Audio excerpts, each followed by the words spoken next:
તો આગ ઓગતી ગરમી વચ્ચે વરસાદની આગાહી કરાઈ છે। હવામાન વિભાગના સત્તાવાર ડેટા અનુસાર દક્ષિણ ભારતમાં હાલમાં તાપમાન 24 ડિગ્રી સેલ્સિયસ અને ભેજનું પ્રમાણ 83% નોંધાયું છે, જ્યાં પશ્ચિમ દિશામાંથી 8 માઇલ પ્રતિ કલાકની ઝડપે પવન ફૂંકાઈ રહ્યો છે।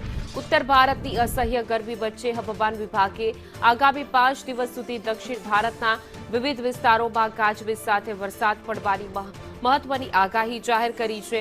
આ પ્રી મોન્સૂન એક્ટિવિટીના ભાગરૂપે તમિલનાડુ, કેરળ, પોંડિચેરી અને લક્ષદ્વીપ સહિત કર્ણાટકમાં આગામી 25 મે સુધી ભારે વરસાદ પડવાની સંભાવના વ્યક્ત કરવામાં આવી છે।